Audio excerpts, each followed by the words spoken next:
I'm going to quickly go through what the program is all about and give you an idea of how the program is structured.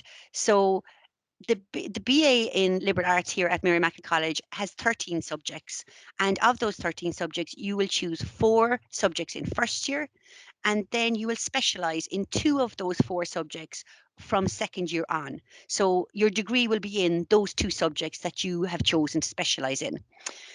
We also have a compulsory module for all first year students called Skills for Study and Work, and I'll tell you a little bit more about that in a moment.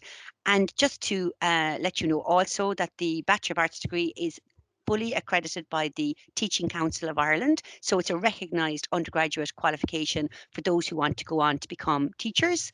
And the psychology component of the Bachelor of Arts is accredited by the Psychological Society of Ireland, which is very important for those who want to go on and follow a career in psychology. This is the way the course is structured. So in year 1, as I've explained, you will take 4 subjects plus the Skills for Study and Work modules. In year 2, you continue with 2 subjects, and you will do an elective, and I'll tell you all about those in a moment. Year 3 is the off-campus or study abroad year, where you can work or study abroad. And year 4, then you're back to your 2 main subjects and an undergraduate dissertation. Here are the first year art subjects. Some will be very familiar to you. You'll have done some of them in school. Others will be completely new, and you may never have even heard of some of them. All details of the subjects are going to be made available here to you today from each of the departments. They're also available on the website. You can go onto the college website and browse the department pages to find out more about those subjects.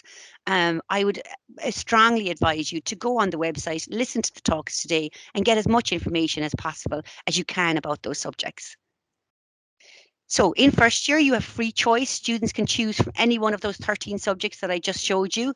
However, we do ask you to bear in mind that in year 2, subjects are grouped. And by that, we mean they're grouped for timetabling purposes. So subjects in the one group will be timetabled at the same time.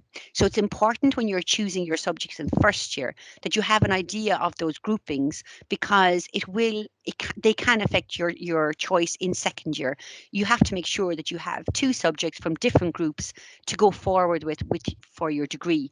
Now, most Bachelor of Arts degrees will have their subjects groups from year 1, so there'll be restrictions on choice from the very start. In MIC, we don't restrict choice in first year. We allow you to have a free choice, but we do have to group them in second year for timetabling purposes, and we do ask you to be mindful of that. But we will advise you before you make your decisions in first year. We will advise you if there are any restrictions in your choice. So in year 1, I mentioned that we have a Skills for Study and Work modules. There's 1 module in each semester, and this is compulsory for all first year BA students. And the reason this is so is that this course is aimed at giving you a good, solid background and essential ground in academic writing and IT skills that you will need to successfully navigate your degree here at MIC. So you will learn very valuable skills that you will need to both for your college studies and when you go on to work. You will need those IT, those research, those writing skills. They can be applied when you go in your future careers also. They focus on critical thinking and, writing for, good quality writing at particularly for third level, because it's very different to what you've done at second level.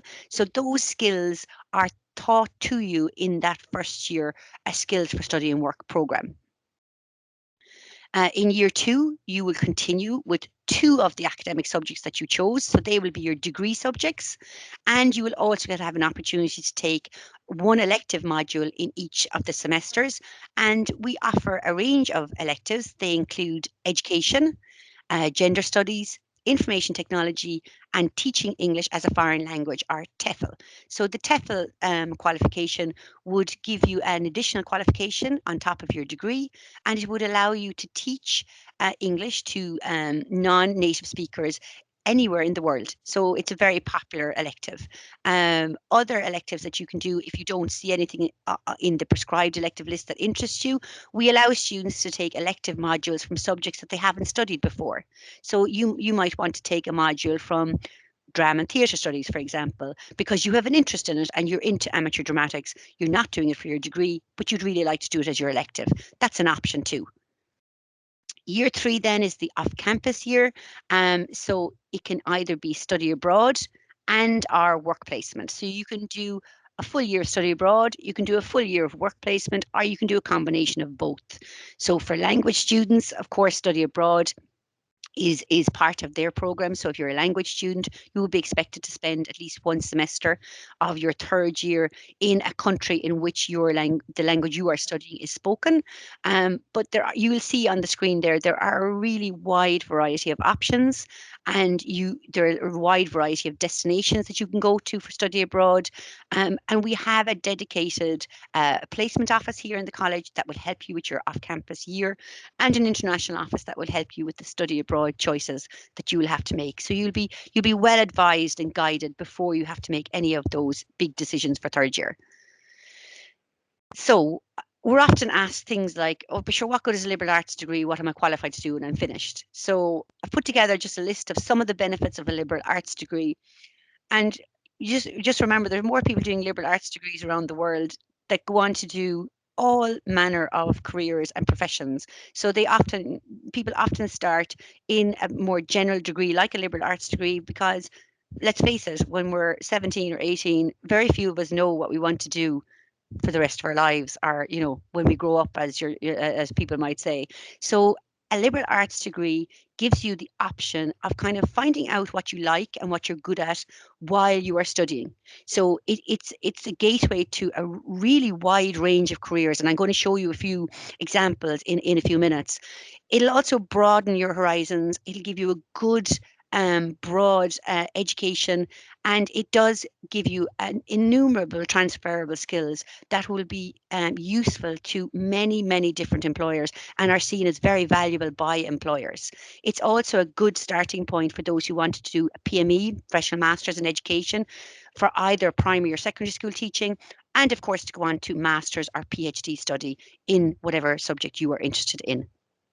Why would you choose MIC? While I could go on and on for ages about why you would choose MIC over other colleges. Why would you come and do the BA here? We have a really, really excellent staff. They are really, really good, and they give such good individual attention to students. Students here get a lot of attention and a lot of care because of the smaller group sizes. The college has an excellent reputation, and I think that reputation stands for itself. It's based on all the things I'm telling you about: the excellent staff, the smaller group sizes, the attention to students. We have numerous support services to support you along the way, and the transferable skills that you'll gain from your arts degree here at MIC are highly sought after by employers. And I'm going to show you a little bit of what those skills are in just a minute. And of course, the cornerstone of MIC is that we are a smaller college, so that we are friendly, we are welcoming. We will know you by your name very quickly. You won't be just a number to us. And there's a real sense of community in the college. So we care about our students. The staff members here are very accessible to students, and it's very easy to build good relationships while you're here in the college. So I'm just going to put up 2 slides that show just briefly what our graduate skill sets are. And those are those skills that I was telling you about that employers are going to be looking for when you graduate. So it's not just about the subjects that you're studying. It's not just about the knowledge of those subjects that you're getting. It's about all the other skills that you are gaining as well along the way. And I've listed them here, and here are more. So that ability to critically analyze data, to communicate clearly, to even how to present that information in an accessible format. Those are all transferable skills that are highly prized by employers. Possible careers, we're often asked, what can I do if I'm as a BA graduate? And I've just put together a small selection of careers that graduates have gone on to do, or that are possible for you to go on to do. They're just a snapshot. They're just an idea of what you can do. It very much will depend on the subjects you choose and the path that you choose after your graduation. For further information about the BA program, the college in general, or the departments or subjects, you can, of course, check us out on Facebook, on the college website. The departmental web pages are mine of information about those subjects. And this morning's subject talks are going to give you a lot of information. And of course, the college prospectus, which is also available online.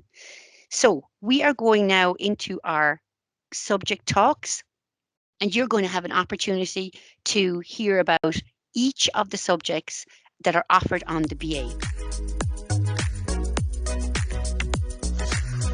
Now, I'll just tell you a few things about studying music at MIC, and particularly I'll be talking a little bit about the entrance requirements and the content of the course. But really, first of all, you see there, why would you want to study music, and why? Well, you'd want to be passionate about music. You want to enjoy playing music and singing and going to concerts, listening to music. So you want to be passionate about it. We often say that you really want to be a music student here and not just a student taking music as a subject. So you want to be passionate about it. And the second thing there on your bullet point there, are you interested in understanding how music works and developing your music writing skills? So we'll be spending time, and I'll show you on the modules, on music theory and techniques.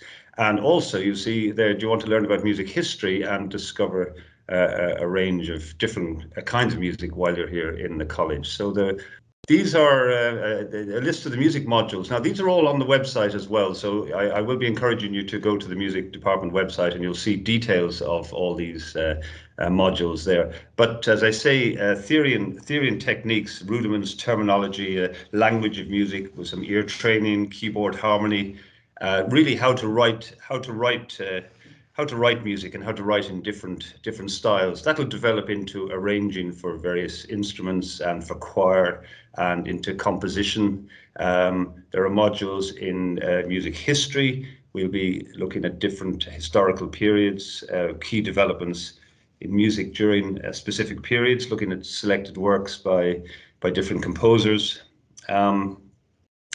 You'll see then musical analysis, Irish traditional music, performance. Performance, particularly, I might just say there's a practical each year. That's often, students often ask that. You will be expected to perform and keep your instrumental lessons going, or vocal lessons, and you'll have a practical in each year, a short one in first year and a more substantial one in final year. So there is a practical every year. Then popular music, music technology, and then a dissertation, as you have in any subject, an opportunity to study a particular research topic of interest to you. So there's more detail on those modules now. Each module description is available then on the website. So you can also ask me any questions about those. You can email me about details of those. We'll go on to the next slide. Performance possibilities in the college. You can see there's very active performance in the college. There's a choral society performing each year with a choir and orchestra, a community choir. There's an orchestra for a university orchestra, which is really the orchestra for the university, for Mary Immaculate College and the schools of music in Limerick, wider community, and so it's then performs a couple of times a year. So students and staff play in the UL orchestra. There's various Irish traditional music ensembles in the college. They get together and play at various events and concerts. The musical each year. There's a series of concerts, lunchtime concerts in the college, and opportunities for students not just to go to concerts, but to perform themselves as well. So many different opportunities, and plenty of practice facilities here, practice rooms, and so in the college there. Now, this is what most students would ask about entrance requirements. Well, we're asking really that students have you see there, a satisfactory standard of music literacy and the ability to play an instrument and or sing. It's the music literacy, being able to write music. So you can see what we're doing here in the second bullet point. We have an advisory assessment in week 1. So a student will come in and decide, well, I'd like to do music. Well, they'll come to the first class. We'll give them it's not an exam, okay? It's an advisory assessment. We will give you a sort of a test, if you like, and and we'll ask you some questions, a written one on scales and intervals. You see there, key signatures, rhythms, that sort of thing. And based on that, but very importantly, also based on your musical background, which we'll ask you to fill in a form as well, on your musical background, we'll then advise and say, well, you know, that's we say that no problem at all. That's fine. Or we might say, well, you might want to try it for a couple of weeks if you've had a lot of difficulty with your theory or so, and then see how you're getting on after a week or two. So it's important to know that there's no audition. You see the third one, there's no actual audition. This is an advisory assessment then, and we don't say no, you can't do it. You take responsibility for yourself if you decide to do it, and that's this year, for instance. To give you an idea, probably about 40 people came along and did that, and it's settled down to about 27 who have decided to take music.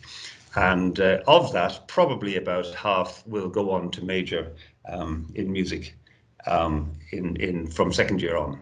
So those are the entrance requirements. That's really what students ask about, particularly at Open Day, and we can answer any questions again on email. Careers in music, many different. I don't really need to read these out.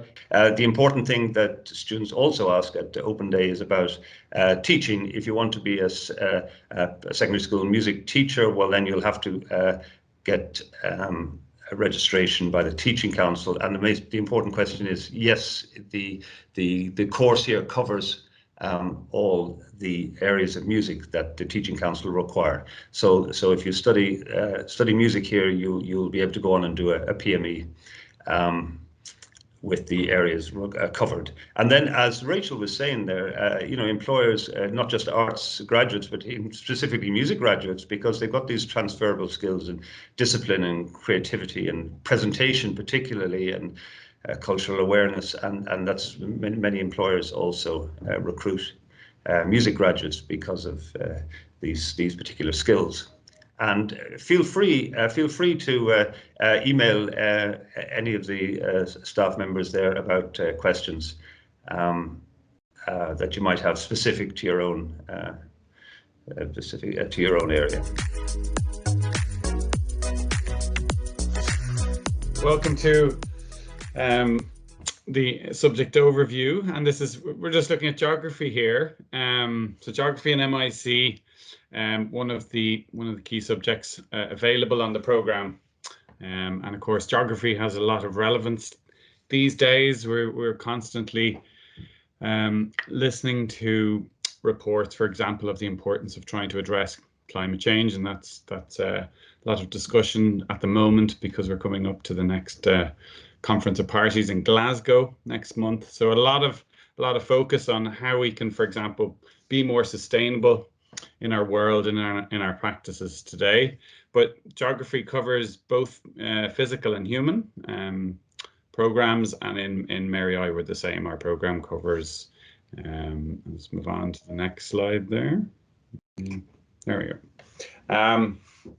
So, you know, again, it's a wide-ranging subject and covers a lot of different issues from climate change, migration, environmental degradation. More recently, what we're going through with the likes of COVID. You could think of the role of, for example, spatial epidemiology. So a lot of what we see in terms of maps today are developed on systems like geographical information systems, or GIS, and again, these all form part of you begin the building blocks for these in the undergraduate program. And should you wish to go on and have a career, geographers are very employable and go on to do a very wide range of careers. So, you know, again, central concern being environment, place, and people, and their space and place, and this high degree then of contemporary relevance in the world around us today. The two modules in first year are broken down into the physical and then in spring, and then the human in autumn, or vice versa. So these really set the kind of building blocks for future modules. So they prepare you for more specialized modules going forward, but and introducing students to the whole range of, for example, remote sensing, so the use of satellite imagery, for example, in the assessment of physical environments. In human geography, we are concerned with how humans are living on the planet today, and within our own modules on the program, we look at everything from rural development in African societies to urban geography, to the sustainability of cities, because as we become an increasingly urbanized population, we're trying to understand how we can best live in these growing metropolises around the world, and trying to understand the relationship between urban and rural and these other different spatial patterns. And another central concern would be along the lines of trying to understand inequalities in the world today. So particularly if we think about, say, economic geography, the impacts of globalization, and trying to understand these impacts and how they manifest themselves in the world today, and how we can try to address some of these issues. Fieldwork is an important component. It's been on hold over COVID, but as soon as we are in a position, we hope to be able to offer those fieldwork within the Mary I BA program. The fieldwork comprises of a few days, week or so, doing a residential field trip. And again, this is kind of combining both physical and human methods when you're out in the field, so you'd be exposed to a wide range of techniques. And I think fieldwork is certainly a very essential component of geography, because we can go out and examine the world around us and get out from the classroom as well. So again, I think, as has been emphasized so far, there's a lot of value on wide range of specialist and transferable skills, and a geography degree can provide a pathway into lots of different areas. For example, careers in town and country planning, spatial development, local and regional development, environmental research and management, economic and social consultancies, geoinformatics using the data, and as we've said about the role of GIS today, very present around us, tourism, and of course teaching as well. If you want to go on and teach, you're provided with you have the prerequisites to do that if you do the geography as part of the BA program. Leaving cert geography isn't essential, so you don't have to have it, and but you do have to probably have a strong interest in either landscapes or people, or both, and and be curious about the world around you. And I think the program will create a well-informed global citizen.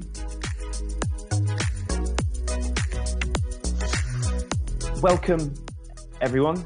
So my name's John. I'm going to just spend the next 5 minutes talking to you about how psychology fits into the arts degree. And I put a definition up there because it's an arts degree, yet psychology, a bit like geography, where Julian was saying there, sort of spans that divide between science and some of the arts and humanities. We define psychology as a scientific study of the mind and behavior. Okay. Now, at the most basic level, essentially, we're interested in understanding why do people think the way they think, feel the way they feel, and behave the way that they do. And the reason it's a scientific study is because there's a whole host of reasons as to why. And science is interested in cause and effect, right? So if we better understand why people think, feel, and act like they do in certain situations, then we might be able to change some of those variables, which will have hopefully a positive outcome on the lives of individuals. Now, there's actually 3 degrees that we run at Mary Immaculate College that psychology is part of. There's the BSc in psychology. You can study it alongside education, and you can study it as part of the arts degree. Rachel mentioned at the start it is accredited by the PSI. And if you study the arts degree and you do psychology as a subject, you'll be studying largely the same modules as the people from those other 2 programs as well. So you're not really kind of missing out, although you are getting another subject as well. So you have a slightly broader degree. Because accredited, that means that often we see people going on and doing a master's degree in psychology, which could be anywhere in the country or beyond, but they'll often be sat next to people that have done other pure psychology routes or the education and psychology degree alongside. Now, I mentioned right at the start there, it's about trying to understand why people think, feel, and act how they do. And essentially, we can then think of 5 main areas that help us to understand why people act like they do. The first one might be personality and individual differences. Everybody's different, right? But you'll all have some personality aspects, these relatively stable aspects of your character. You might be an optimist. You might be a pessimist. You might be really resilient. You might be emotionally very sensitive. You might be really kind and generous. You might be really selfish, you know?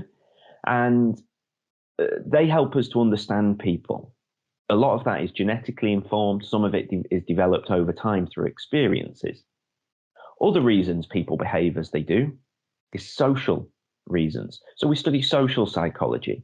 Let's take an example, big social issues, things like racism, okay? There's no genetic component as to why people are racist. They're informed by the environment around them. So by understanding why they hold those attitudes, we're better able to change. We might study developmental psychology. So right from the moment, from fetus through to birth, through to over the lifespan and into older age, we change and we develop, okay? And the better we understand the mechanisms through which people understand whether it's intelligence, whether it's language abilities, whether it's problem-solving capabilities, but we understand that trajectory that people go on throughout their lives, again, the better we can have some sort of positive impact. Some of the reasons why people think, feel, and act the way they do might be biological. Okay, the brain's an extremely complicated organ. We know there's different parts of the brain and they're all responsible for different things. And there's different like synapses, which are essentially gaps where if a neurotransmitter, which is like a hormone, sits, it makes you feel a certain way. So understanding that is important. Or we can also investigate things from a cognitive point of view, which is understanding how people think. How do we process information? How do we remember stuff? How do we form narratives around those memories that inform the way that we behave in the future?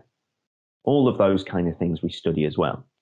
And alongside all of that, because we're trying to establish cause and effect, we have to understand how to undertake research, how to develop a hypothesis, test a hypothesis, experiment, analyze our findings, those kind of things as well. So we study research methods throughout. And that's essentially where you go on the program. I'll not go too much in depth in terms of what you'll do in a specific year, because you can either ask about that or that will come later on. But I hope that was informative, and I'll hurry off now so you can get the next presentation. So my name's Liam Chambers, and I'm a lecturer in the Department of History, and I'm just going to say a few words about why you should think about studying history at MIC and what it involves. And I'll try and address a couple of common questions, things I'm usually asked at Open Day as well. So first of all, why study history? Why should we think about studying history? That's the place to start. So I could give you lots of reasons, but I'm going to try and confine myself to 3 to try and keep to time. So first of all, history is important because studying the past is essential if we want to understand the present, and indeed if we want to imagine the future. So to take a simple example, a current example, the 100th anniversary of the establishment of Northern Ireland. It's the 100th anniversary of the Anglo-Irish Treaty of 1921 as well. And these things have shaped Ireland for the last century, and they illustrate really well, I think, the extent to which how we understand history, how we understand the past, is also very much about society today and how we understand society as it currently exists. To take another example, a report was published on mother and baby homes in Ireland.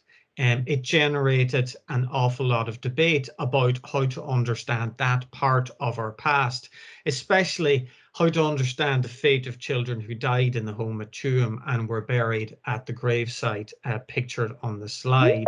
And that story of mother and baby homes is a story about the past in some ways, but it's very much also a story about the present, and it's a story about Irish society today. Now, I could give you lots of other examples, but I hope that you see the point. And the point is that more than ever, perhaps, we need to know our history. And not just because it's fascinating, which it is, and I'll come to that, but also in order to understand the present and in order to figure out the future. So a second key reason for studying history, and in some ways this is the best one, is because it's just very interesting. It's fascinating. History is about people. It's about people like you and me. It's about understanding the local. You can see Limerick up there on the slide, a map of Limerick. It's about the regional. It's about the national. It's also about the global. And history is about politics. And sometimes when we think of history, we think specifically of politics, but it's about much, much more than that. It's about society. It's about culture. It's about the economy. It's about religion. It's about ideas. It's about lots of other things. And what history does is it helps us to understand change in all those areas over time. And in doing so, I think it enriches our lives. A third important consideration if you're thinking about studying history is that history provides you with opportunities and with transferable skills. So it gives you an ability to evaluate evidence. It gives you an ability to think independently. It encourages you to create coherent arguments. It shows you how to write and indeed how to speak and present your ideas well. In other words, it opens up to you a whole range of different careers. And there's an opening up of opportunity on the slide there. This is an image from the fall of the Berlin Wall, a very particular kind of opening up of opportunity back in 1989. So two quick practical questions. Can I study history? And the answer to that is yes, you can. I'm frequently asked if there are specific admission requirements for history. There aren't. If you study to Leaving Cert or you're studying it to Leaving Certificate level, that's wonderful. If you're not studying it to Leaving Certificate level, but you're interested in the past, you've always been interested in history, but you just didn't take it to Leaving Cert, you will be more than welcome to study it at third level. There are no specific admission requirements, and you will not be at a disadvantage if you didn't study Leaving Cert history. It's probably the main question I'm asked, so I'm providing you with an answer here. What kind of history will you study at MIC specifically?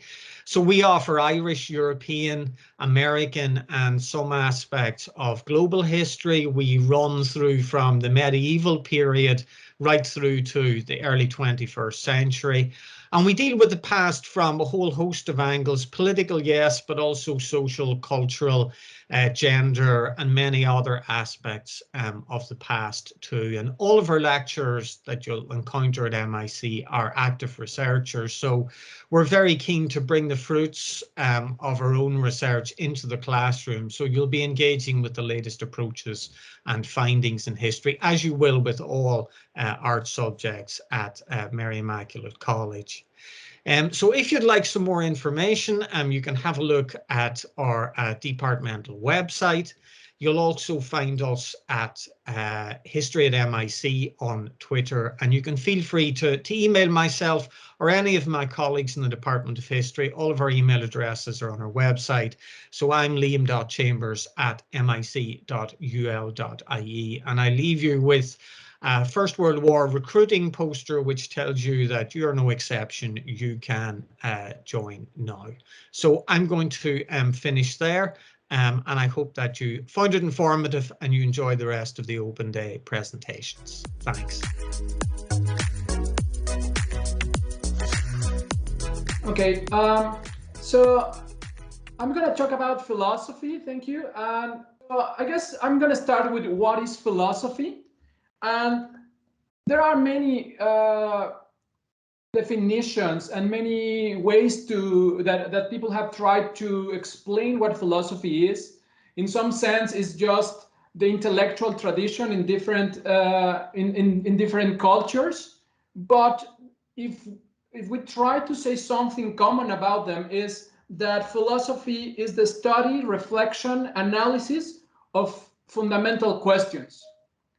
And fundamental questions like how should we live our lives, and what are our duties to others, what can we know, and how to distinguish knowledge from nonsense or from apparent knowledge, and what may we hope for, and if there is a God, and what are the arguments for that, and if there is not, what does that imply? So it's the analysis and study and reflection of basic concepts that constitute and are behind many of our daily life experiences and institutions. Concepts like justice, freedom, knowledge, the nature and relation between the mind and the body, language, the relation between our freedom and the laws of nature, and also the study about what makes a good argument in a general sense, and how language works, how can language do certain things, and how should we, or if we should restrict our speech in certain ways. So and this is just like a very general picture with some of the topics that are studied in philosophy. These are mapped into different areas that you probably have heard at some point, like ethics, political philosophy, metaphysics. But there is also philosophy of language, philosophy of science, and so on. Now, I guess, why should you study philosophy? Now, some might think that philosophy is just for elites that have no worries about what they are going to do with their lives, and they just want to sit down and think and waste their time. But philosophy in reality helps you and teaches you to reflect, to change your opinion, to change your mind. It teaches you to analyze concepts and arguments, and to challenge assumptions about values, but also about the policies and the way institutions work, and how we construct messages. It's also about exercising your own judgment and analyzing the options you have for actions. It will help you to propose improvements for policies or for practices in whatever in whatever area you end up working, perhaps in education or in government, but also in private industry.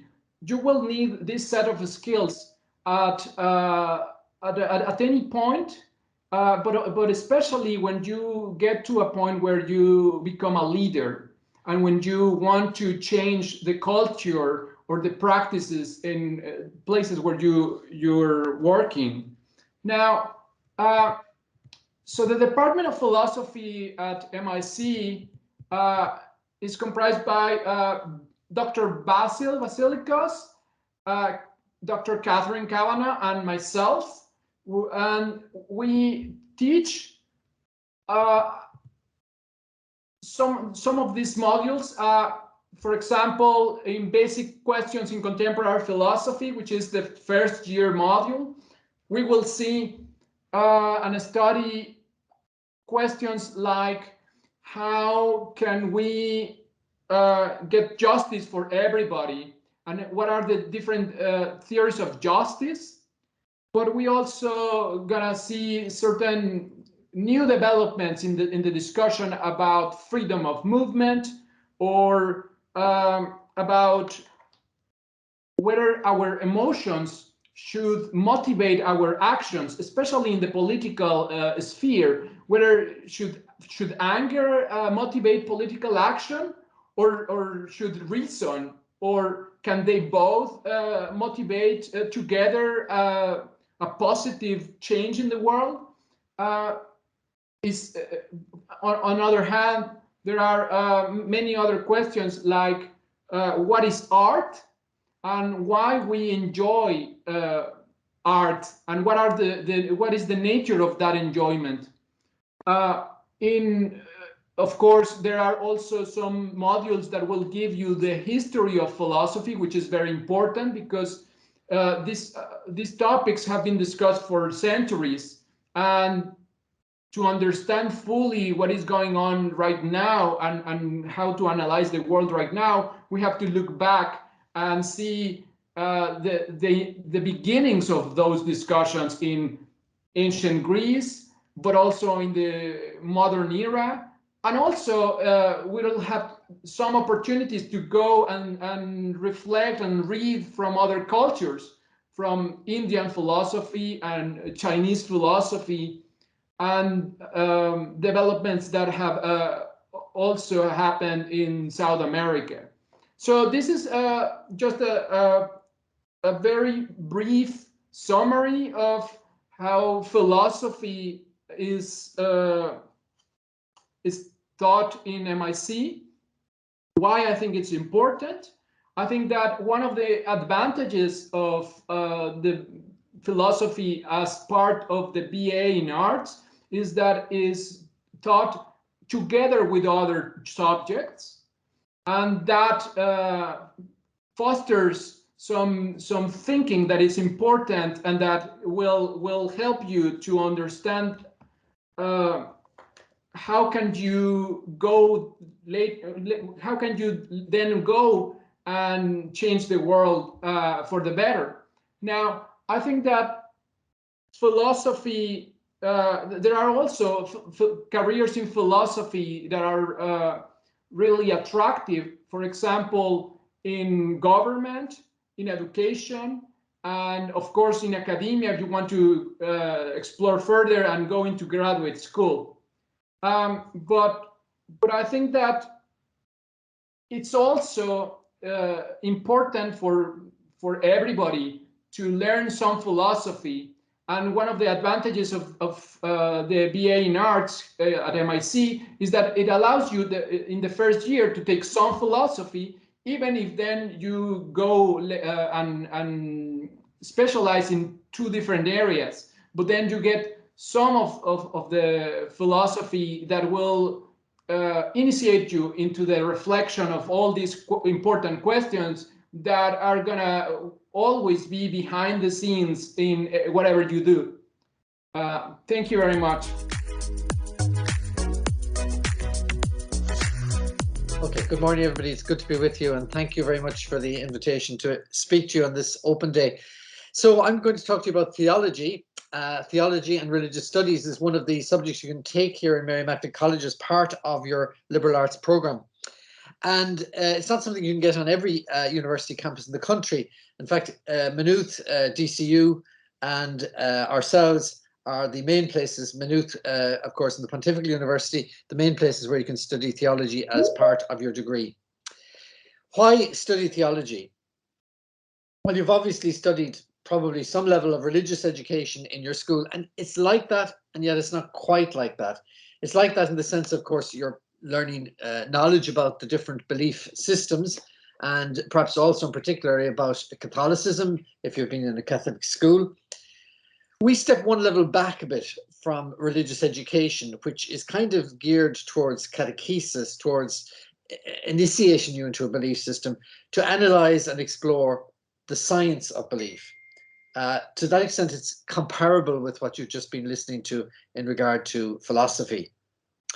So we're looking at what is the role of belief, what impact does belief have on society, What is the origin of religions? What are religions about? I would suggest if that's something you're personally interested in, this is the ideal subject for you. And to our surprise this year, in fact, our numbers have seriously increased. We've gone up to 85 first years taking theology in the program that you're hearing about this morning. That's more than double actually what we've had. We've been asking ourselves, why is this the case? We used to have those numbers maybe 10, 12 years ago, and then the number of subjects available to art students expanded.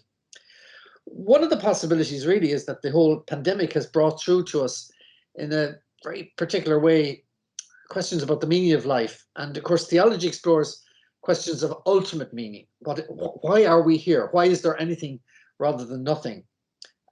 It's the why questions, perhaps more than in other disciplines. We also explore the how questions. Thinking about this, a line came to me from C.S. Lewis, one of the greatest thinkers of our last century. And it was a homily he gave. He was an Anglican priest at the time of the outbreak of World War II. And he said the war, this was talking about World War II, creates no absolutely new situation. It simply aggravates the permanent human situation so that we can no longer ignore it. Human life is always lived on the edge of a precipice. And I think we could say the same about the pandemic, the awful shock to our systems that we've been through for the last couple of years. You too, particularly, your whole second level education at a critical moment, disrupted.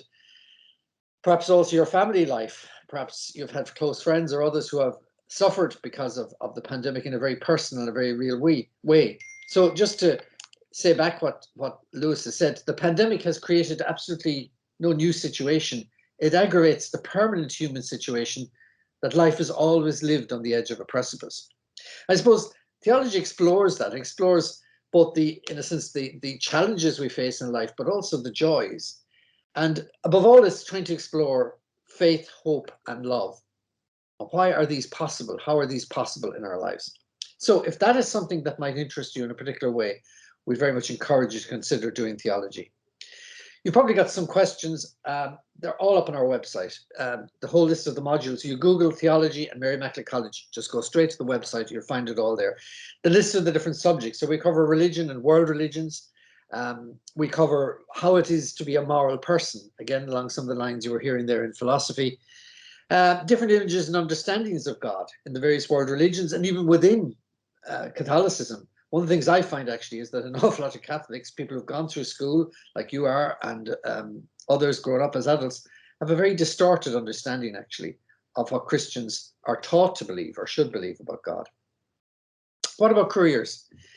Hospital chaplaincy, interesting one. We just had somebody last Thursday graduate with a PhD in hospital chaplaincy, and is a leader among hospital chaplains, teaching obviously, and we cover all the bases so that when you leave our liberal arts program, you will be able to do your teaching qualification and teach religion in schools. And I know it's an issue of concern to many. There is actually quite a demand for religion teachers. A lot of people don't have religion lined up. So that's very important as well. And then, of course, pastoral ministry in dioceses and so on. And generally, there are career options in the caring professions. So I would like you to consider taking theology and religious studies if it's the right subject for you. Look forward to hearing any questions and issues and concerns you have, and please do feel free to get in touch. Hello, everyone, and hope you're keeping well and enjoying all these great talks about the exciting subjects that you can study here at Mary Immaculate College. And today I'm going to talk to you about studying drama and theatre studies. I suppose the first thing to note is just how passionate we are about our subject, a thing that might intimidate some folks if you are actually only interested, kind of in a tangential way about drama, that you kind of love going to the theatre or you love performing or that kind of thing.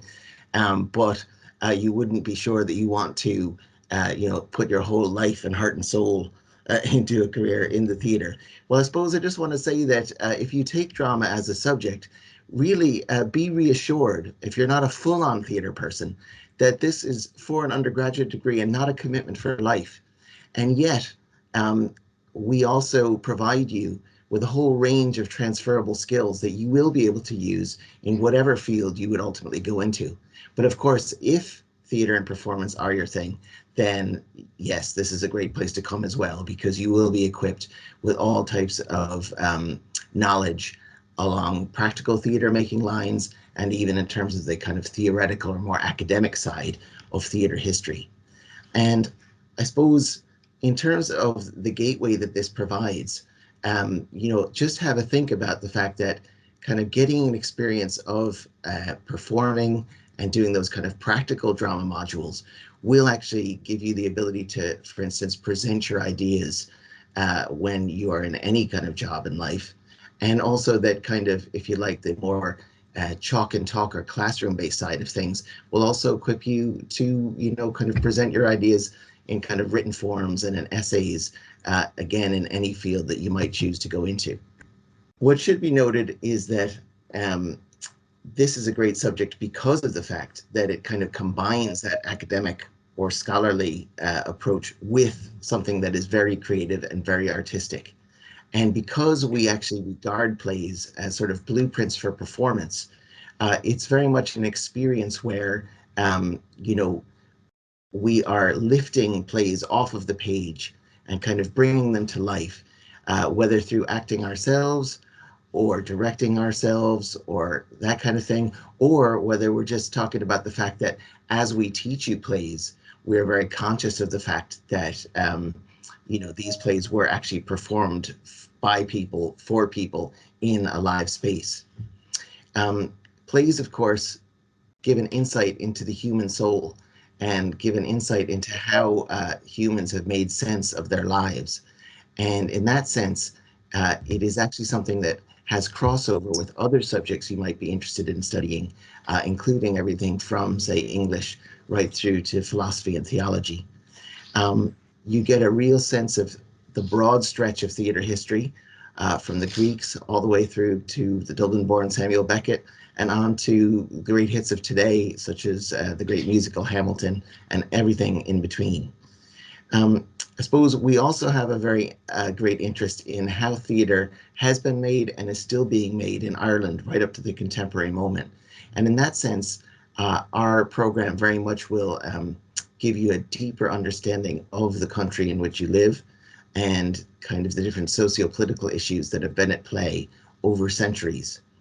One of the unique things about us, of course, is that we have a special relationship with two venues here in Limerick City, the Lime Tree Theatre, which is right here on campus, and the Bell Table, which, as you may know, is in town. And our special relationship with these venues means that we actually, have many visits to them, and you will sometimes have sessions held in those theaters. And so you really get to see professional theater up close and get a real sense of, kind of how theater is made in those actual professional theater spaces. In terms of the mix of studio-based classes where you might be up on your feet and, engaged in kind of acting or devising or directing or that kind of stuff, or even, let's say, in a practice-based module that's more about, say, playwriting or that kind of thing, that is about 50% of what the work you'll do with us. The other 50% is more classroom based. And so just so you know that there's more of that 50-50 split, in case you're wondering, I'm really into performance, or I'm not really into performance, and I just want to know what the balance will be in terms of how, comfortable or uncomfortable I'll feel in this program. One of the great things as well about our program is our staff is highly qualified and very active research-wise. And here are some covers of recent books that we have written and or co-edited.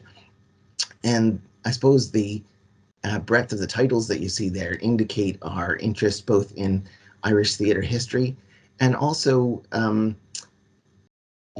applied theatre and kind of theater as it has an impact on society, because our program is very, very interested in how society can be transformed through performance, both historically and right up to today, and very interested in ideas around social justice, etc.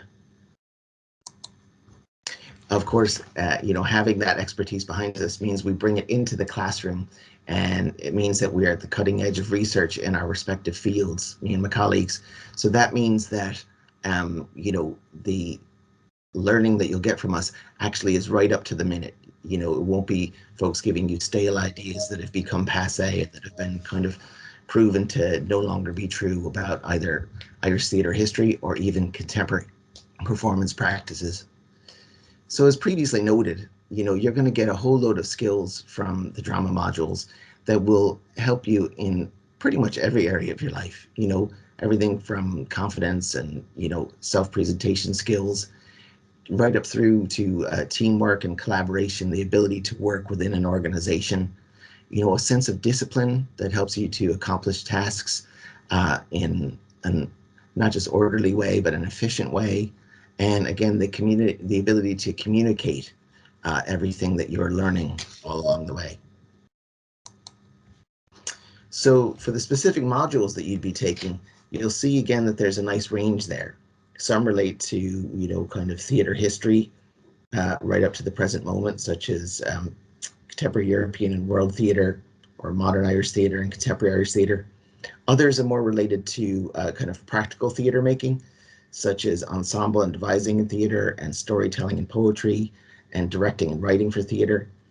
Others kind of are a nice mix of both a kind of classroom study and practice, such as Introduction to Drama, Theatre, Performance, and my own Performance and Music module, which 50% of your grade is related to an essay you write, but the other 50% is related to a musical theatre performance that you create that lasts about 10 minutes long. And of course, you would have the choice to do your undergraduate dissertation with us if you take drama as one of your subjects, and that can often be a very exciting project in which you do a deep dive into some theatre-related subject that is of interest. So if you were to graduate with a degree that has a drama component, just know that employers we have seen, based on our graduates, are very interested in people that have these excellent communication, teamwork, and entrepreneurial skills that you get from practical theatre making and from the different practical modules that we do. But you'll also be prepared, thanks to the kind of more classroom-based modules, to go into further study in the field of drama and theatre, or some other aspect of the arts.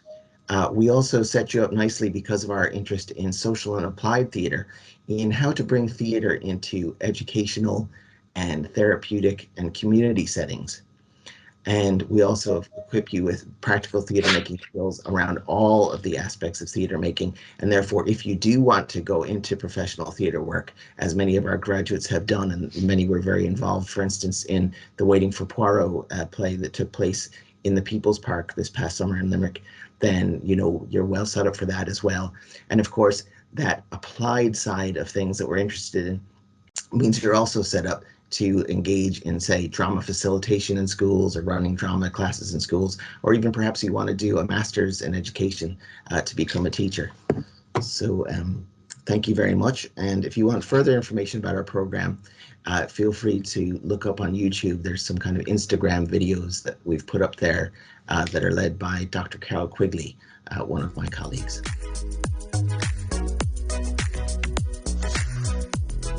My name is Dr. Owen Flannery, and I'm the acting head of English and of the Department of English Language and Literature here at Mary Immaculate College. I suppose it's interesting listening to colleagues about geography and psychology and music and theology and philosophy, because English is a subject really that is very much complementary to those subjects, in the sense that it deals with landscape. I mean, if we look at the slide there, you know, we think about a poet like Seamus Heaney, and there's probably, you know, no better poet in the English-speaking world, no more famous poet in the English-speaking world, that represents and reimagines our relationship and the importance of our relationship to landscape. Likewise, on the bottom there, someone like William Shakespeare. When we think about psychology and the understanding of the human mind, Shakespeare dramatizes that development in his theatre very early on, of course, and we study both those writers. And then a writer like Jhumpa Lahiri, who raises issues about migration and gender and globalization.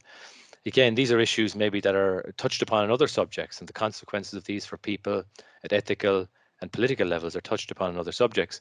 But we look at them, how they're represented in language. And that's just a sample of the writers I suppose, that we look at in English, and also that emphasize the interdisciplinarity of our approach to English at MIC. So the primary gateway, I suppose, to finding more information initially anyway is our website at the Mary Immaculate College. Our web pages on the Mary Immaculate College website.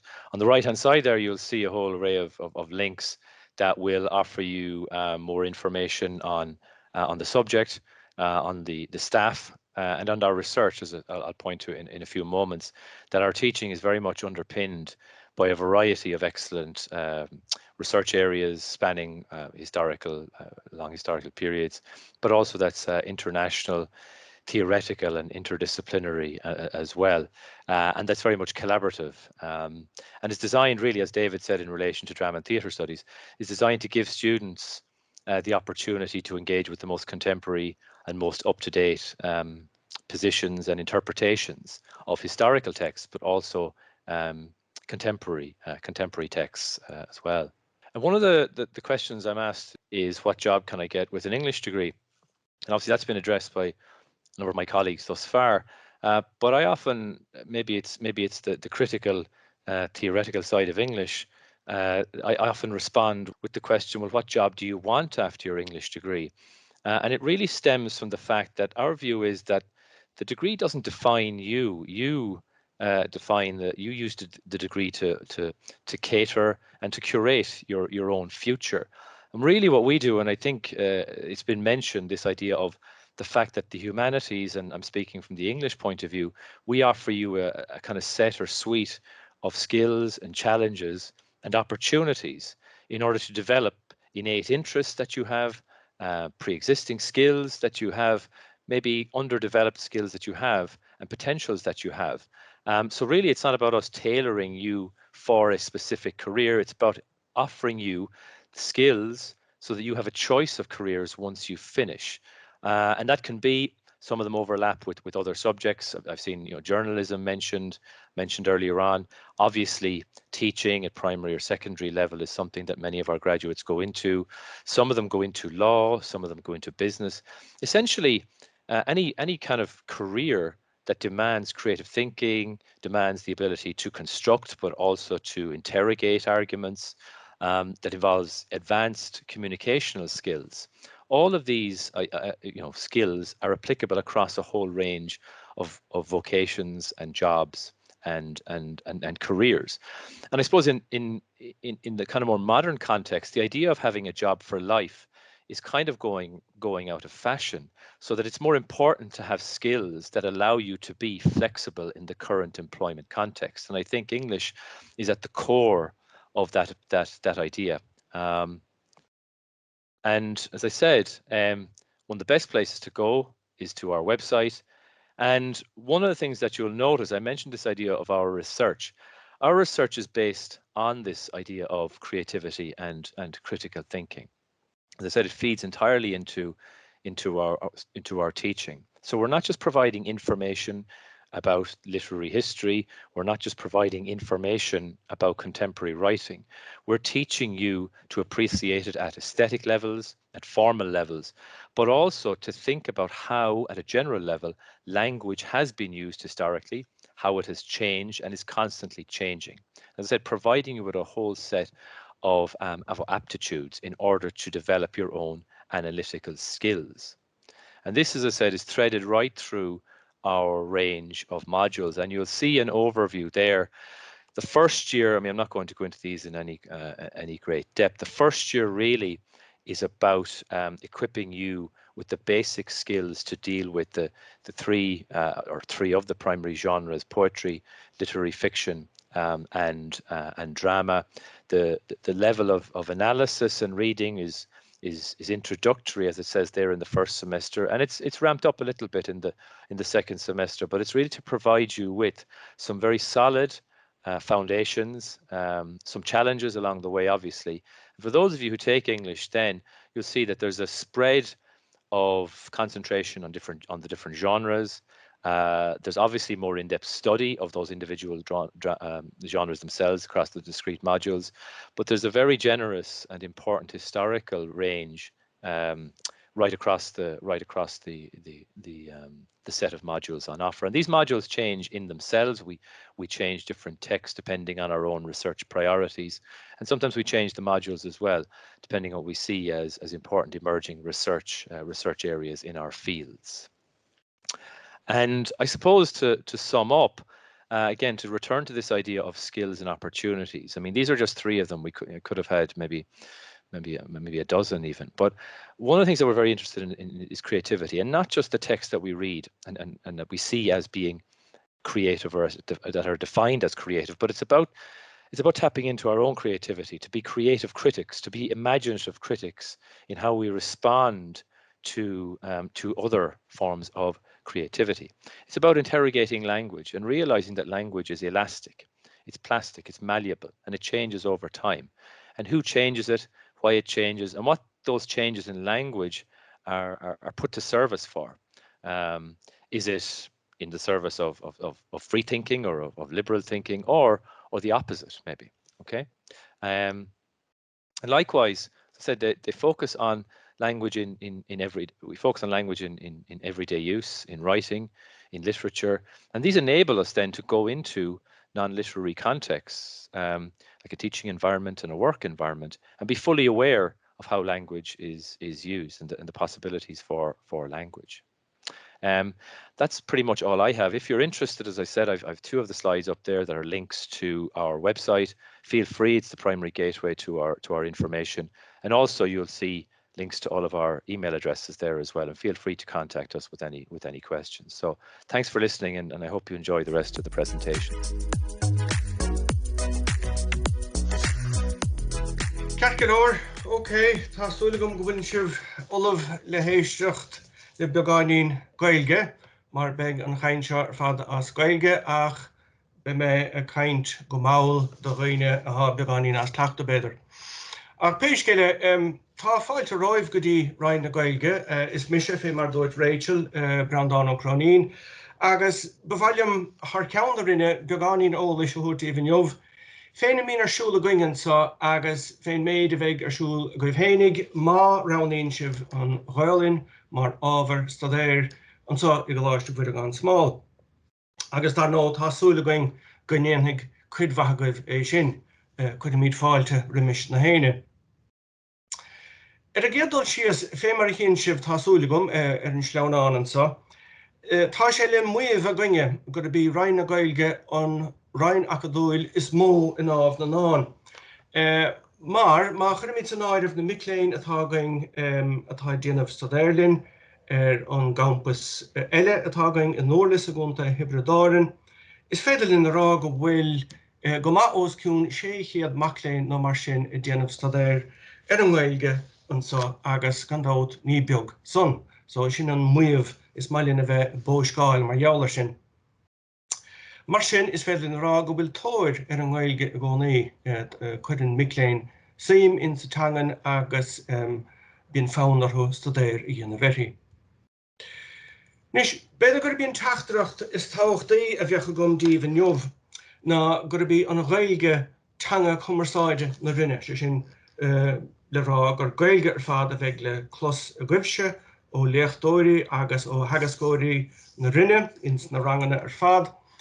Agus ní léon áras ná go gabhraíonn sé sin go mór le MIC Léinn an teanga féin a chalamh agus líofacht a bhaintteach dá féinnig. Agus fiúmháin fé mar deir mar bhfuil taithí cuideagaibh ar a bheith déanamh ranganna Gaeilge trí Gaeilge, raibh sibh I daithí ar sin go hanahapaigh go háirithe ins na ceardlanna teangan, sé sin grúpaí beaga bhí na going ina mian MIC Léinn ag cleachta scileanna bunúsacha na teanga, sé sin bíonn an bhéim a going anna bhór ar scileanna ar nós éisteacht ar an géadúil sios, leabhart na teangan féinnig an dát, léamh agus scríomh agus ghramadach agus crinnes. Agus sé an taithí atá goinge ná go bhfuil MIC Léinn anna hanamh ar fad as na ranganna beagastá, sé sin go mbíonn suas le beidir doséan MIC Léinn in éon rang a bháin, a cabhrú lena chéile a chuin líofacht agus crinnes bhaintteach in sa Gaeilge. Agus chomá lei sin is mailinn a halló go bhfuil MIC Léinn anna hanamh chomá as ábhar na léachtaí is be mé kaint á na leachtaí inis tá an tarna sleána gom. Hasúla gom gur féidir libh é sin I gceiscint, déirthaigh Rachel lom mar a bhfuil sé le feiscin beidir. Mar sin, ceist, cén fá an Ghaeilge? Cén fá go raníonn an irid san Macléin an Ghaeilge mar ábhar céime? Tá sé ráite gom go bhfuil ódciún 600 Macléin a gcuine idir limanach agus bhuairlas I déanamh stadéirlinn. Well, féimar cín sibh an sa bíon réimse cuiseach leathan ábhar a chlúdach gin nar go léachtaí, agus tá caintenis ábhar nós na nula tríochta in nentar stadéir gearscealta, ghrámaí, úrscealta, agus chomá lei sin an nua ilíocht atá a scríomh in sa Ghaeilinn. Ó aimse na haimheochaine an nuas go dtí ná líon féinnig ná riamh sé sin téimiid siar beidir 100 bliain in sa chóirsa san. Agus nuair a haimid a caint chóirsaí nula tríochta, na cuasaí atá going cuim sin siad rointas na scríbhneoirí stáilm, rointas na scríbhneoirí a bar a bhí scríomh in éireann riamh. Agus tá caint an sa as má hasamh roine nós well, Pádraig Ó Conradh, Martin O'Kane, Sean Ó Riordáin, Nuala Ní Dhónal, agus mór an scríbhneoirí atá scríomh fé láthair. So sin díreach chun dornáin beag scríbhneoirí a lua. Agus ina haanta san, cuim sin ar goidléachtaí tradiisiún fada sibhar na Gaeilline ó ré na seanalitríochta, agus gan téan an Ghaeilinn siar go dtí, well, aimsir neh Pádraig más maiileh agus cinnte go raibh Gaeilline a scríomhann sa 7ú haois agus as an Raig. So cuim sin an tradiisiún é sin ar fad ó ré na seanalitríochta agus an bhéalaidir an nuas go dtí ná tá neamhbhain agus ceistine chomhaimsire a bhaine le cuasaí teangan agus pobl in Gaeltachtaí in le neamh. Sé sin rá an tuch hangólaíocht agus is áéis sin go gcuireann MIC anna hímar fad an na stáilm. Agus tuisc na habhar seo ar fad a bheith cho hilginnéthach agus cho spéisiúil seo. Is féidir na rá go bhfuil níos mó Macléin ná riamh a dul Raig chun iarchéimi dhéanamh. Sé sin bíon MA nó dochtúireacht a scríomh ag MIC na Gaeilline inis. Agus tá MIC tréis tráchtais dochtúireachta a scríomh ins na réimsí ar fad atá díreach luite gom. Agus sé sin ag leibhéal an MA agus ag leibhéal na dochtúireachta.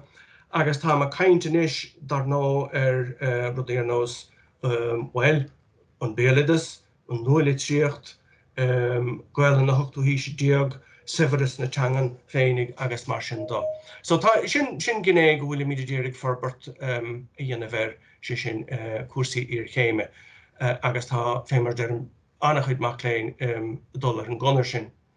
Ach an dát ní hééis sin an tain rá a bháin atá ag MIC agus ó hebh slite bethe nó ó hebh garamacha bethecha tá MIC a dhéann stadéir I roinn na Gaeilline an sa ag obair mar bhúntóirí.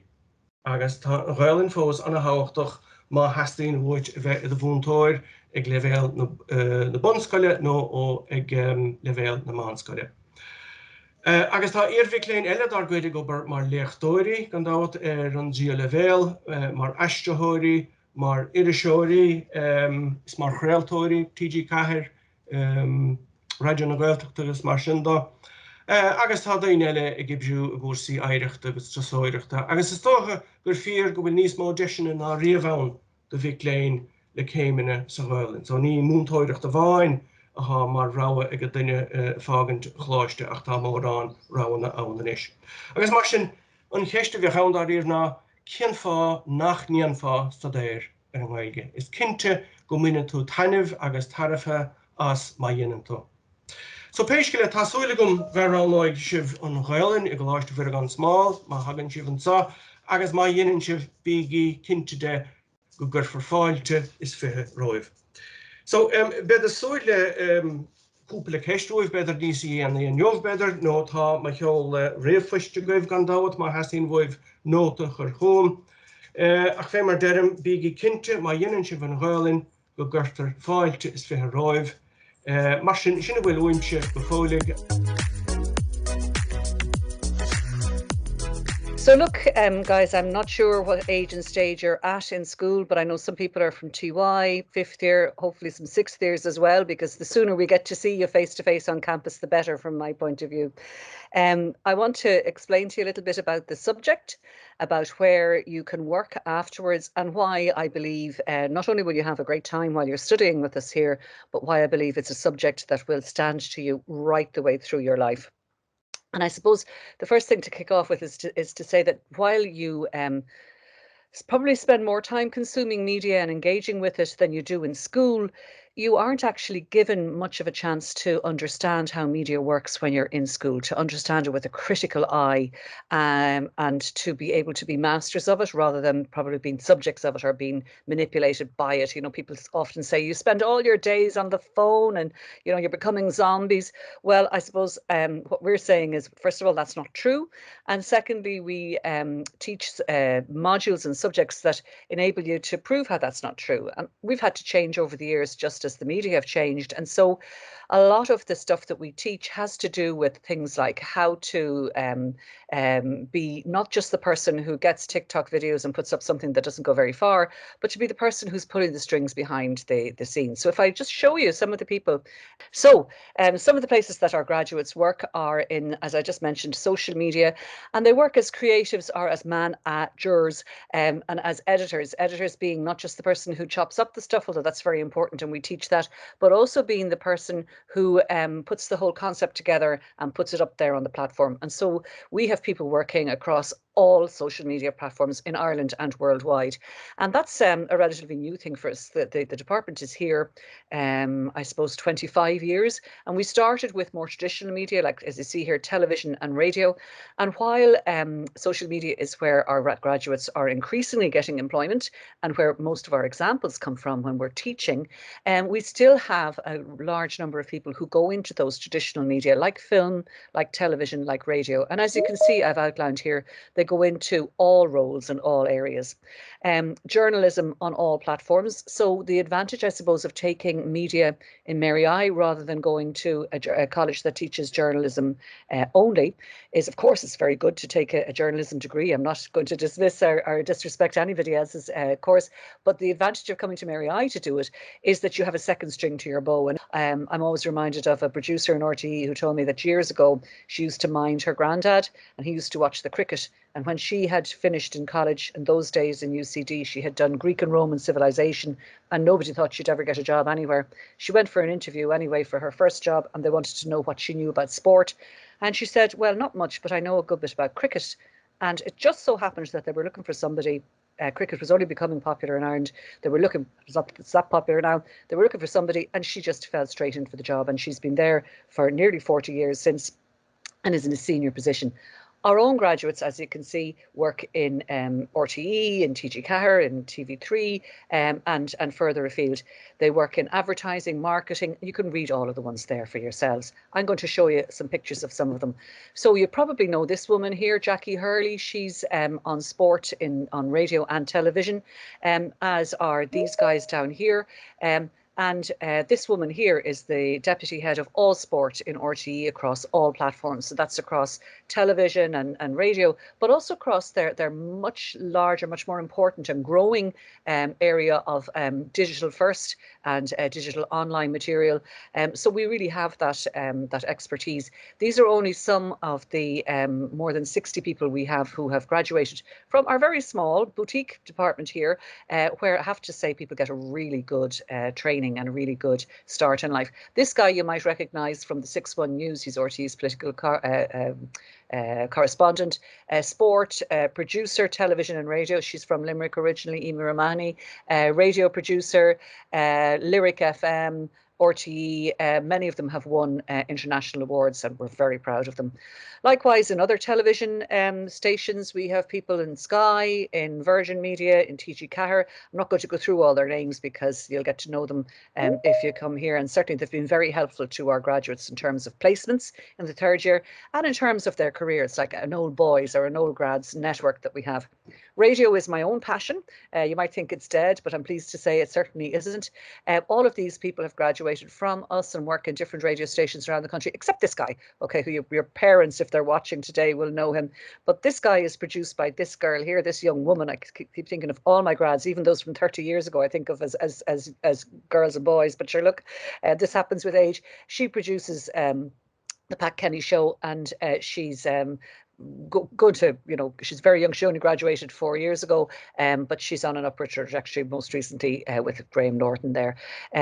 Spin Southwest, Care FM, your local services. BBC World Service mightn't mean anything to you now, but in radio, it's kind of like the golden grail to get a job there. And I'm pleased to say we have graduates in every radio station in Ireland and in many worldwide. This young woman I'm just putting here, she came back, and as many of our grads do, when they're working in the industry, and they give workshops and talks, both within the curriculum and outside of it, as extra things to help our students, because they appreciate what they got when they were as students here.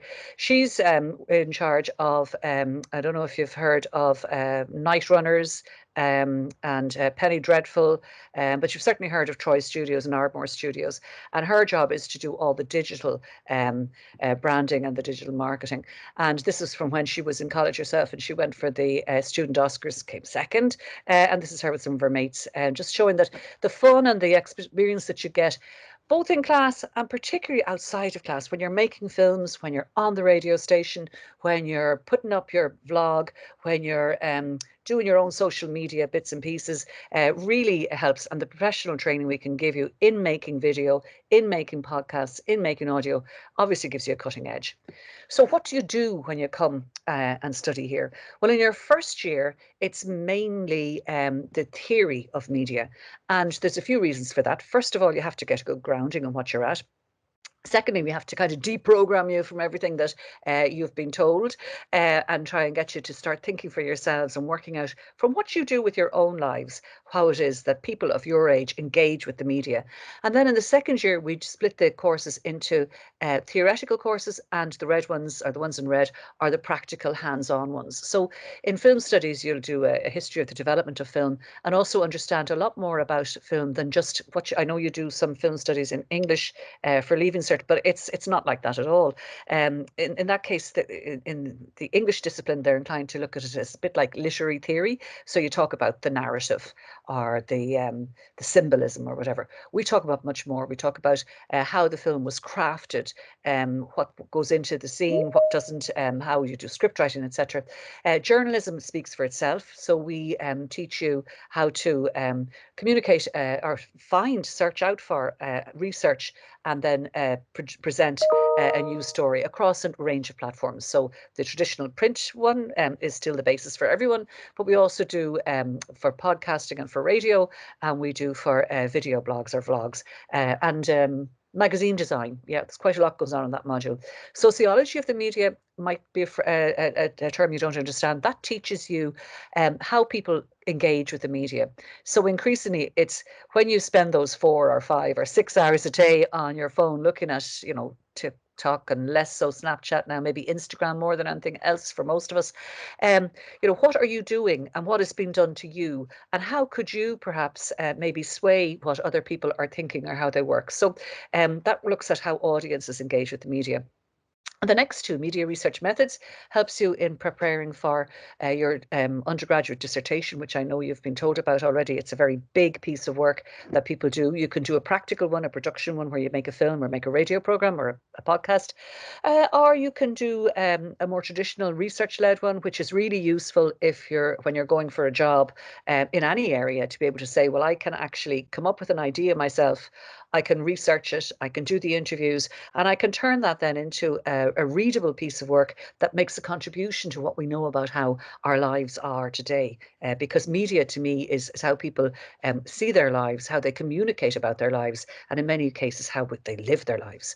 Video production is probably one of our most popular modules. This is where people learn in a professional TV studio using a TriCaster, that's 3 cameras at the one time, and a green screen, how to, again, drawing from the journalism module, research and script and present and then produce a news programme. And that's a live news programme of 40 minutes, which is the assessment. So there aren't that many exams in media. It's nearly all hands-on work and obviously essays as well to back it up. In your third year, you're off campus.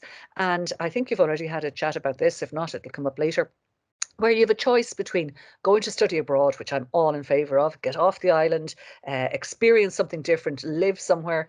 And we have links all over the world, not just in English-speaking countries that are exciting, like America and Australia, but also countries where they don't speak English, and really exciting, like Morocco and Lithuania and Turkey, and closer to home, of course, France and Germany, etc. So depending on what you're interested in, how adventurous you are, we have good placements in all sorts of areas and countries.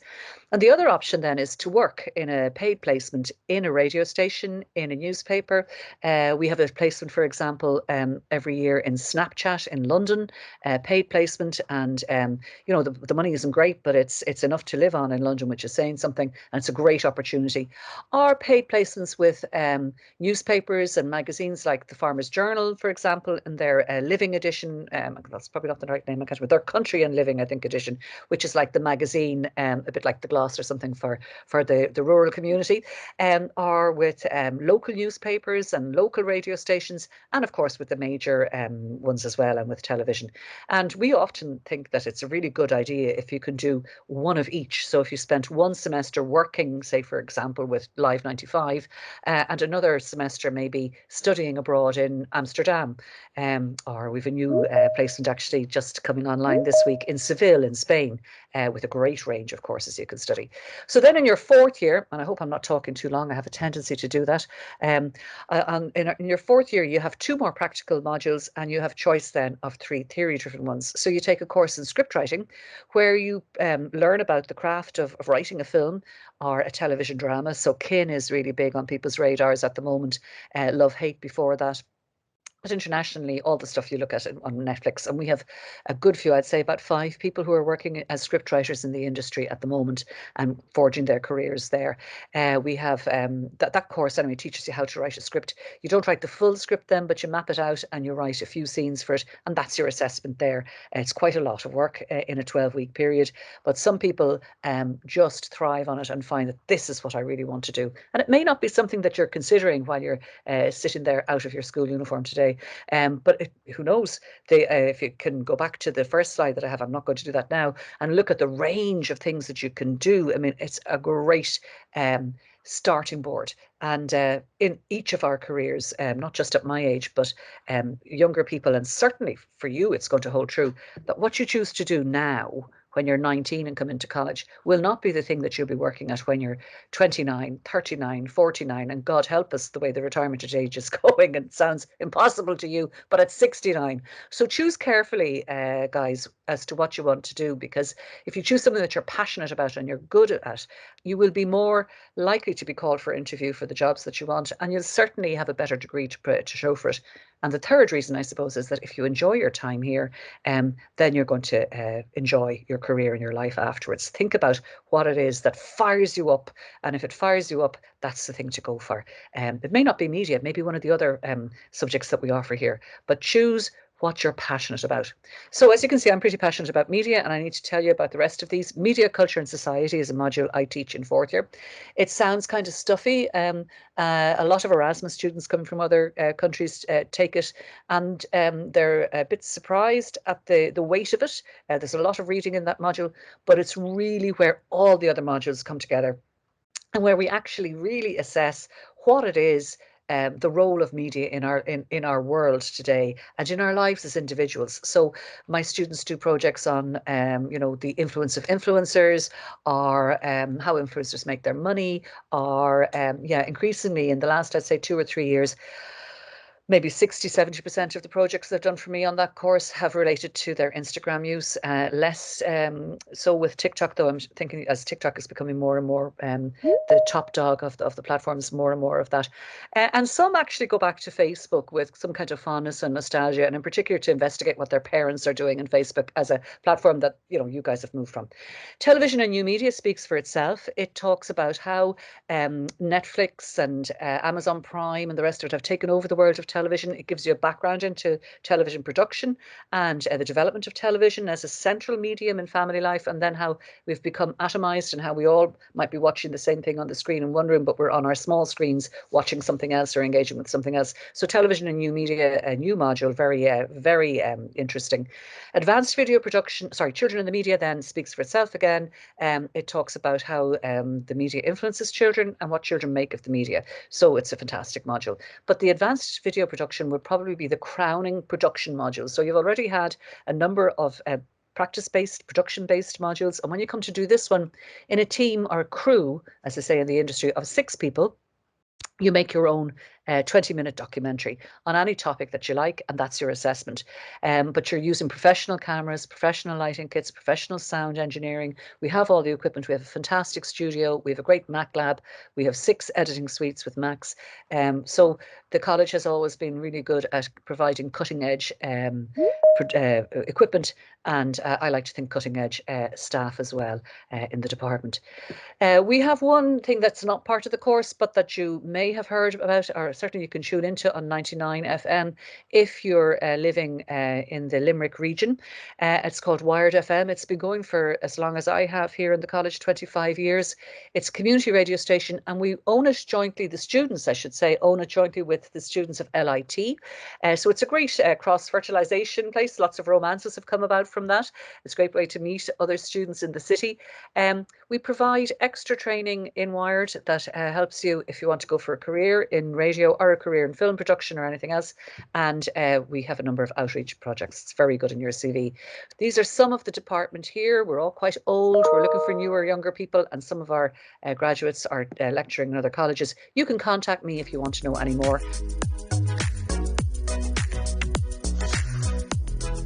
Now, you're very welcome to German Studies and, of course, Mary Immaculate College. And I'm going to tell you a little bit about our programme and why I think studying German is actually a really good idea. Rosemary was just talking about, you should do something that you feel passionate about, and she's absolutely right. Now, the problem with German is that often in school, passion goes a little bit out the window, and it is actually a great experience to pick up German at 3rd level at Mary Immaculate College. We have fantastic students, very enthusiastic students about the subject. So I think it is a completely different experience to do German studies at MIC. And I don't know, some of you might be on campus at the moment. And if you look around the campus, there are actually quite a few sculptures by Imogen Stewart, a German-Irish sculptor. And this is the picture that you're seeing here at the moment. Now, with our program, obviously, it is about knowledge. But it's also about skills, transferable skills, and also about gaining access not only to one of the strongest economies and job markets in Europe, but also to the biggest variety of jobs that you could imagine. In our program, we cater to both beginning students, students that have no previous knowledge of German, or only, if you only have a little knowledge, if you only did the junior cert, but also we have the advanced course for those that did the Leaving Cert in German. Now, in the course, you'll be doing language, you'll be doing the context to the German language cultures, and you'll be gaining intercultural competence, which is vital in today's global economy and intercultural society.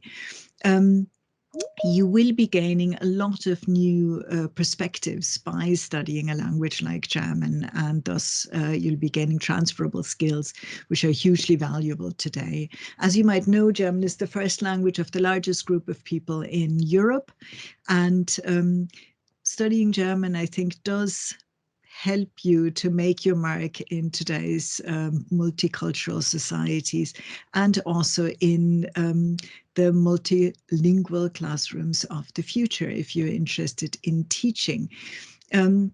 Now, recently, the government of Ireland has published a number of studies which indicate that German is a key language, and there is a huge shortage of that skill in Ireland.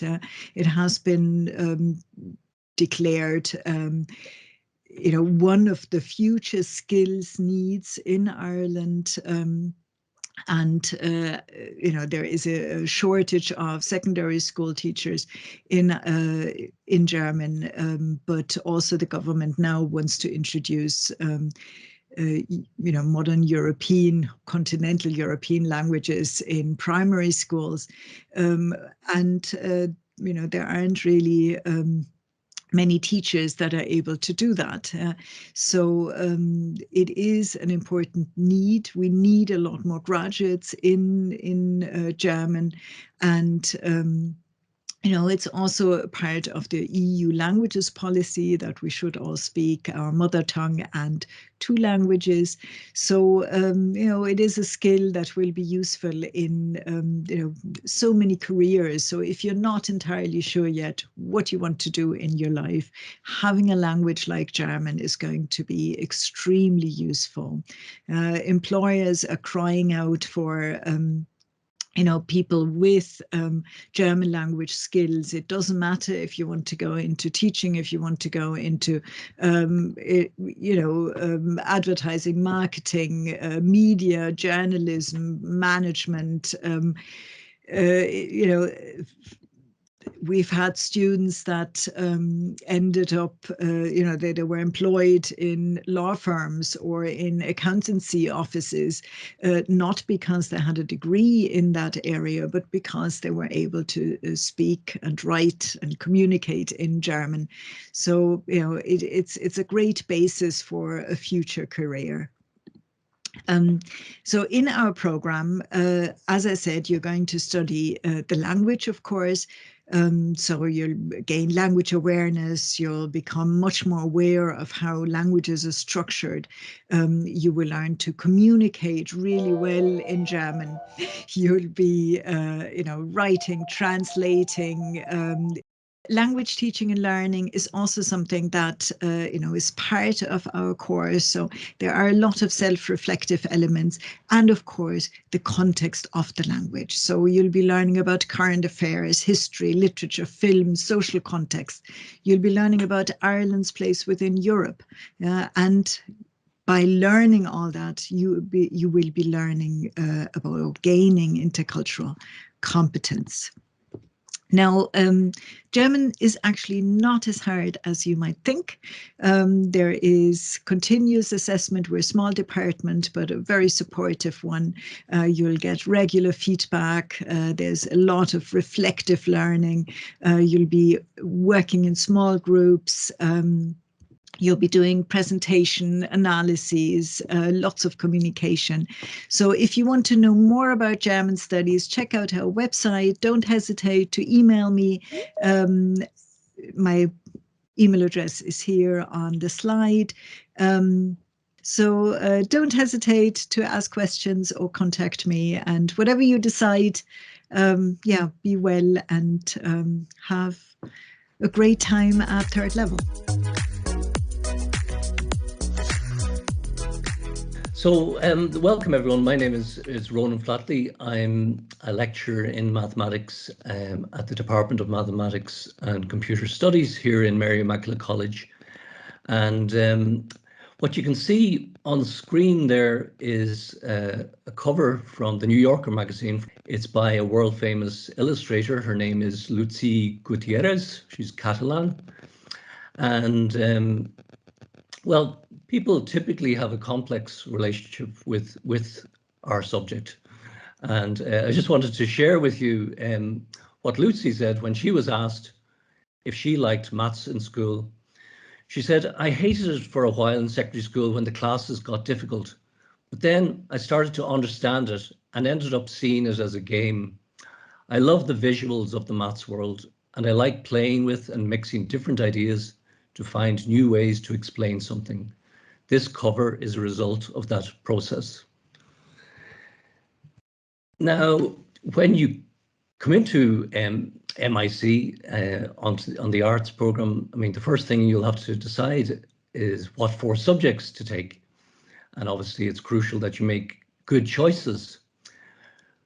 So you'll be considering whether should you take mathematics or not.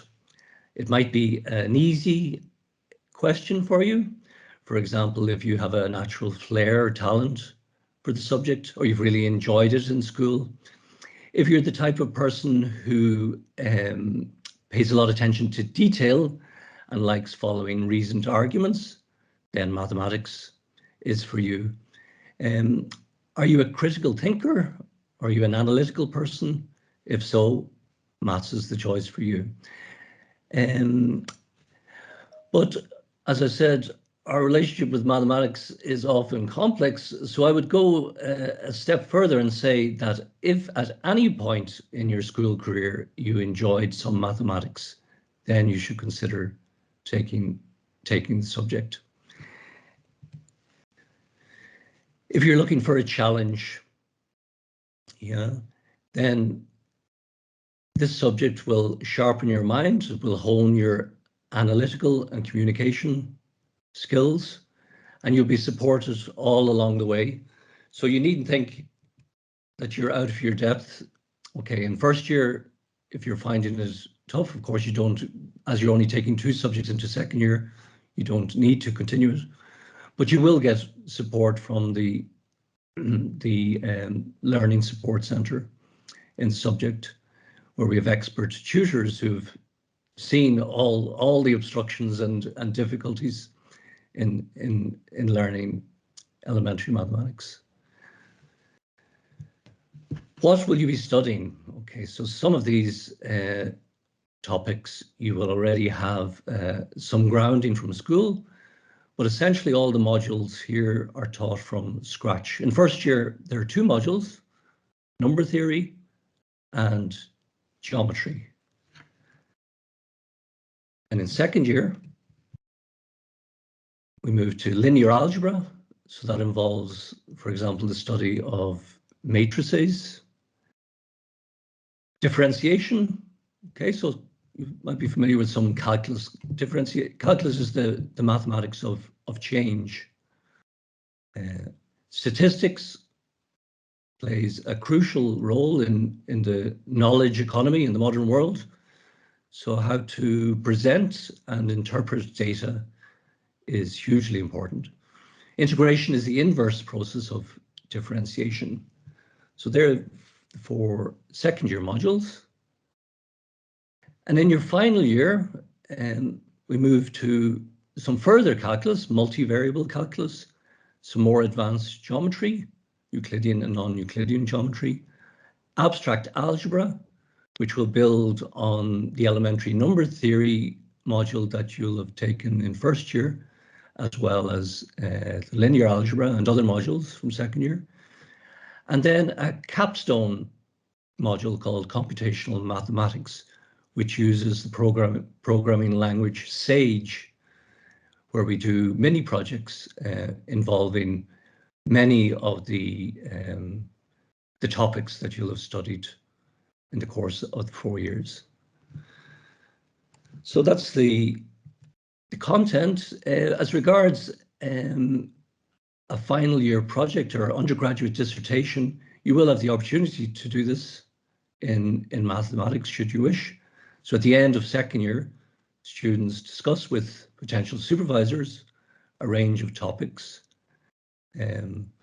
What's good about doing it in mathematics is that the attention you get is second to none. So you get close supervision of the investigations that you'll be pursuing. And then after graduation, what do our students do? Well, many go on to further study, some in STEM disciplines, others in other humanities. Many go on to teaching, so doing a PME either in primary school or secondary school teaching.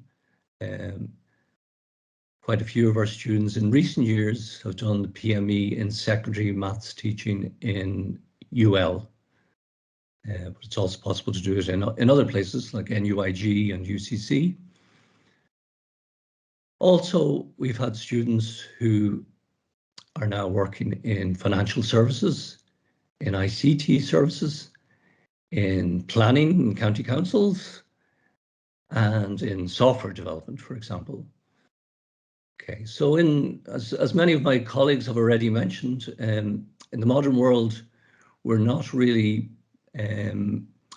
our plan isn't really to prepare graduates for a particular role. It's more to help the graduate acquire the skills that will make them employable in the modern world, where it is, as Dr. Owen Flannery already mentioned, it's quite rare for somebody to have a fixed career. Okay, so you need to be much more pliable and flexible, and that's what we're aiming for. So we're aiming to give transferable skills that are highly sought after by employers. We're very lucky here to have staff in the department who are very student-centered. Okay, so students are at the center of our focus. We're all very passionate about our subject and about teaching, and we have a wide range of mathematical interests. So if there's a particular topic of mathematics that you're interested in investigating further, you will find someone to discuss and help you with this pursuit. So what remains is come talk to us. Our head of department is Mr. Diarmuid O'Driscoll. I have his contact email there, or you're more than welcome to talk to myself. They're my contact details, and you can find more about the subject in the BA program at that URL.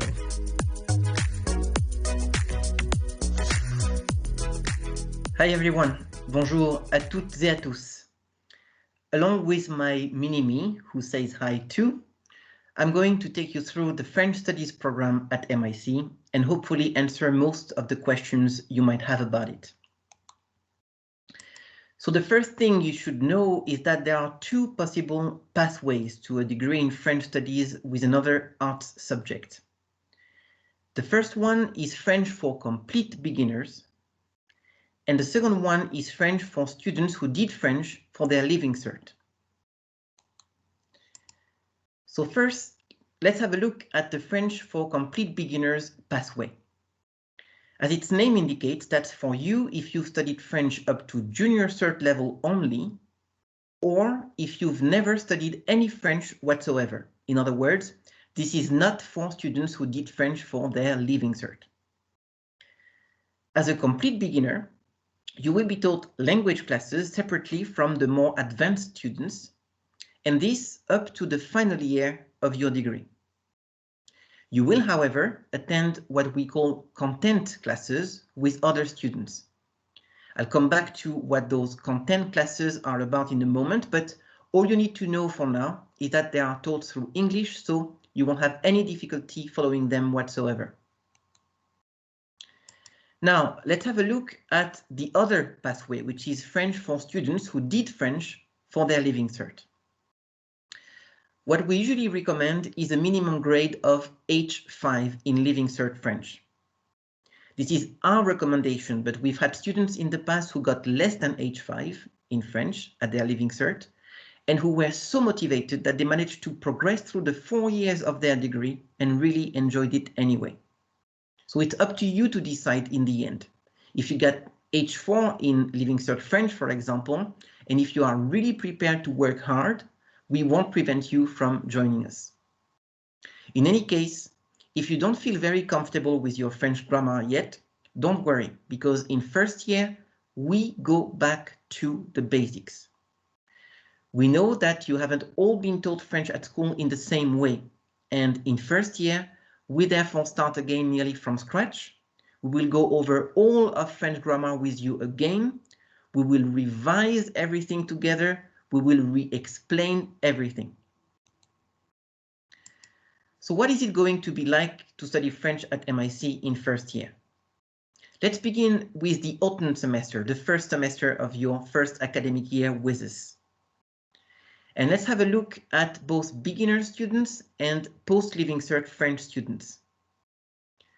All students, beginners and post-Living Cert French, will have one weekly civilization lecture in common, which will be taught through English, of course. In addition to that weekly civilization lecture, the beginners will have 3 weekly tutorials in which they will begin learning French from scratch. And on top of those 3 weekly tutorials, beginners will have 1 weekly oral practical in which you will have your first go at speaking a few words of French with the help of a tutor. Looking now at post-Living Cert French students, on top of the weekly civilization lecture, you will have 2 weekly French language lectures in which, as I said, you will go back to the basics, complemented by 1 weekly language tutorial in which you will basically put into practice what you will have learned in your language lectures. If we look at the spring semester now, as you can see, both the beginners and the more advanced students will have 2 lectures in common this time. 1 weekly lecture on the history of French art and literature, and another weekly lecture on contemporary French society, and both lectures are taught through English. On top of that, the beginners will then have 2 weekly language tutorials to carry on learning the ropes of French language, and 1 weekly oral practical. Post-Living Cert French students will have 1 weekly language lecture and 1 weekly language tutorial in addition to their other lectures. Tutorials are classes which are in small groups as opposed to lectures which are in much larger groups. And then, what is it going to be like afterwards, after your first year? Well, in second, third, and final year, you will all carry on studying French language. You will have more grammar classes, more practicals and various kinds of language classes that will help you improve both your written and your spoken French. But on top of those language classes, you will have a range of modules covering various aspects of French history and culture. For instance, from Joan of Arc on the left of your screen to President Emmanuel Macron on the right, you will learn of all the major historical figures which helped shape France as a nation over the centuries.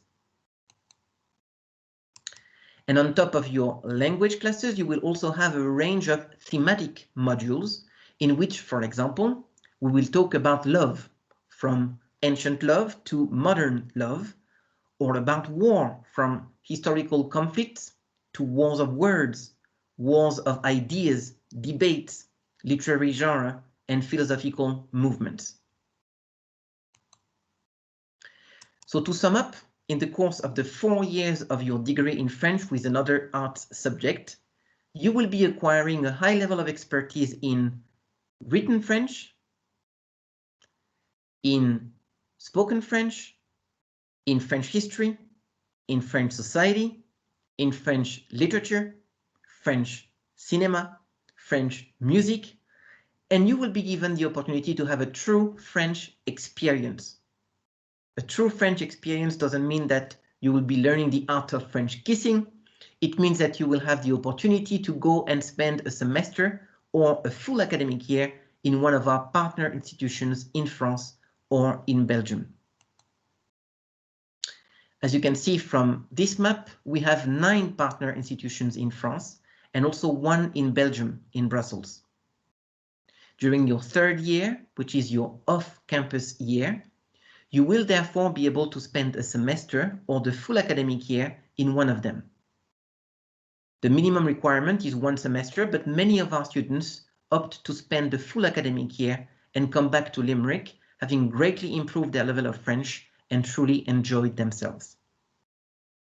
There is also the possibility of applying for a special grant from the French government to go and spend a year working as an English language assistant in a French school, teaching English to French kids.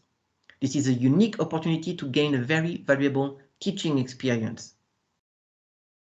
So that's a brief overview of the French program at MIC. Now, if you still wonder why you should be studying French with us, here are a few additional good reasons. Well, first of all, you shouldn't be losing sight of the fact that you will be studying with us in order to get a good job after you graduate. And one of the reasons why you should be studying French to degree level is that it will definitely give you a competitive edge on the job market. If your plan is to work in the private sector after you graduate, you should know that many private companies based in Ireland are constantly searching for people who can speak French and who have a good knowledge of France. If your plan is to become a teacher after you graduate, you should know that there aren't enough teachers of French to meet the demand in Irish schools currently in Ireland. And so you will be in high demand if you studied French to degree level. More generally, you should keep in mind that French is an international language spoken by over 300 million people across the globe, and that French is one of the official languages of many international organizations. So that's a lot of job opportunities, a lot of open doors for the future. And finally, since Brexit, France has become Ireland's closest EU neighbor. So this is the promise of even more exchange opportunities in the years to come. So basically, by studying French, you will make the world your oyster. So I hope I've given you a good overview of the French program at MIC.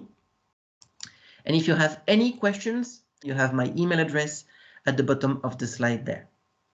So thank you very much, and I hope to see you soon at MIC.